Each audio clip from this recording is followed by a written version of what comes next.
પ્રતિષ્ઠા કાજે અમેરિકા સામે મક્કમ રહે, સિંગાપોરના પૂર્વ વિદેશ મંત્રીનું વ્યૂહાત્મક નિવેદન. સિંગાપોરના પૂર્વ વિદેશ મંત્રી જોર્જ યેઓએ વૈશ્વિક રાજનીતિમાં ભારતની ભૂમિકા અંગે એક અત્યંત મહત્વપૂર્ણ વિશ્લેષણ રજૂ કર્યું છે. તેમણે જણાવ્યું છે કે વર્તમાન ભૌગોલિક રાજકીય પરિસ્થિતિમાં ભારત માટે અમેરિકા સામે મક્કમતા બતાવવી અનિવાર્ય બની ગઈ છે, ભલે તેના માટે કોઈ આર્થિક કે રાજકીય કિંમત ચૂકવવી પડે. જોર્જિયોના મતે ભારત માટે આ સમય પોતાની આંતરરાષ્ટ્રીય પ્રતિષ્ઠા અને સ્વાયત્તતા સ્થાપિત કરવાનો છે, જેથી વિશ્વની મહાસત્તાઓ ભારતની સ્વતંત્ર વિદેશ નીતિ અને રાષ્ટ્રીય હિતોને યોગ્ય માન્યતા આપે.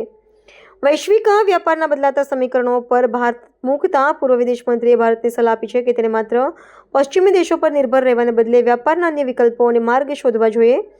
તેમણે સૂચવ્યું છે કે દક્ષિણ પૂર્વ એશિયા, ચીન, આફ્રિકા જેવા ઉભરતા બજારો સાથે વ્યાપારી સંસ્થાઓ મજબૂત કરવા એ ભારતની લાંબા ગાળાની આર્થિક સ્થિરતા માટે અત્યંત જરૂરી છે.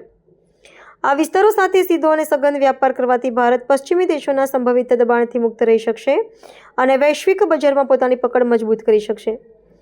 આ નિવેદન એવા સમયે આવ્યું છે જ્યારે ભારત વિશ્વની ત્રીજી સૌથી મોટી અર્થવ્યવસ્થા બનવા તરફ આગળ વધી રહ્યું છે.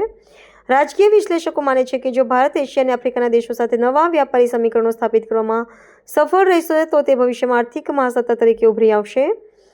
જોર્જ યેઓની આ ટિપ્પણી ભારતની એક ઈસ્ટ નીતિ અને દક્ષિણ એશિયાઈ સહકારની નવા દૃષ્ટિકોણથી જોવાની જરૂરિયાત પર ભાર મૂકે છે, જે આગામી દાયકાઓમાં ભારતની વિદેશ નીતિની દિશા નક્કી કરવામાં મહત્વની ભૂમિકા ભજવી શકે છે.